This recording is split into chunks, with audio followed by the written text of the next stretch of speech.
give you my heart.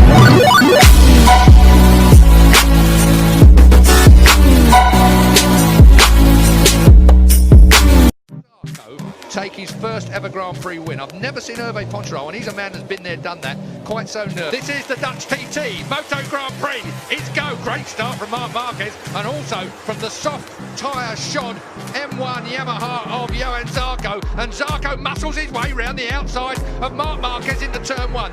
That is what I'm talking about. That Frenchman. Remember, he ran away, and then as soon as he relaxed, he crashed in Qatar. Not sure he was relaxing because he actually crashed on his fast lane pretty much at the back. Folger, they've got the, yes, it has gone right to the very back. Look so we've got an M1 at the front belonging to Tech 3 and an M1 at the back belonging to Tech 3. And an M1 at the front. 19 as we go through our camera.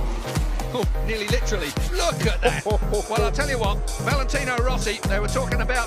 Good all weekend. He had the best Friday he's had all season, and round here, Valentino will have the tyres to go the distance. Crutchlow, we've got a lot of laps to do, 74 miles, 26 laps in total.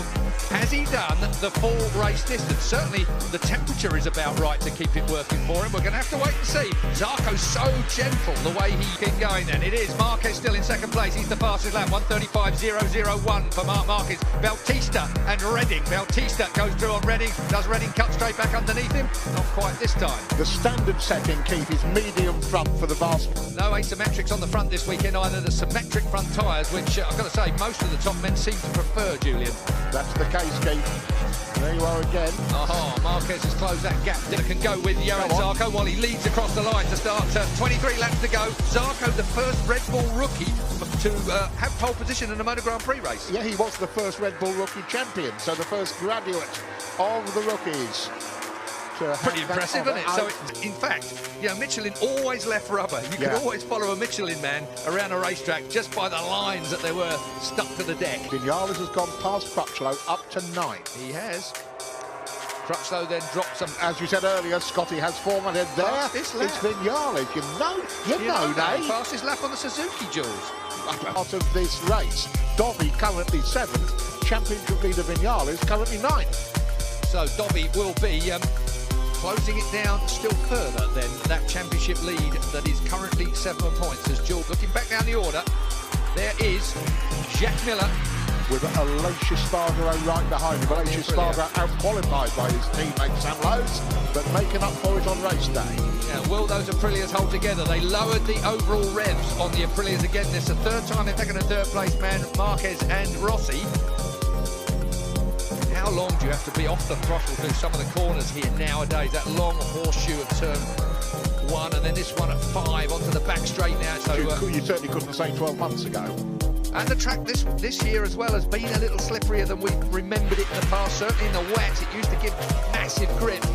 Zarco still looking good. I'm trying to see his tyres as he rolls through there, whether there's any graining at all just yet, but they look really good. But I've got to say, I don't think... I'll tell you what, Zarco's going to be having a bit of trouble in a minute with Marc Marquez. He's lining himself up.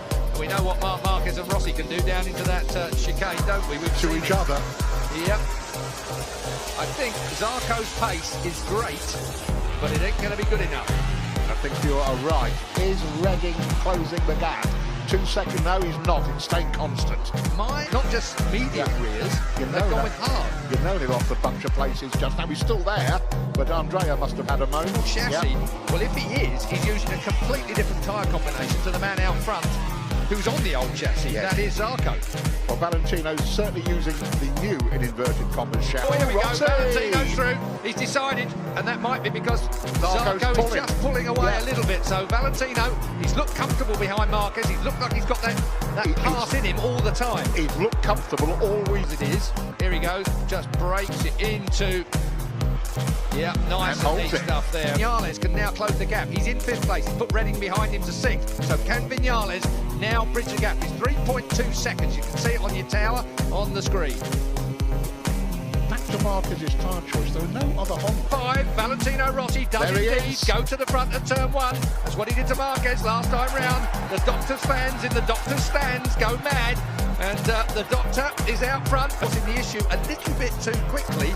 I mean, I talk about it so many times, and Valentino always said, you've got to snap straight back, don't let him get a rhythm, but... I was just going to wonder what was...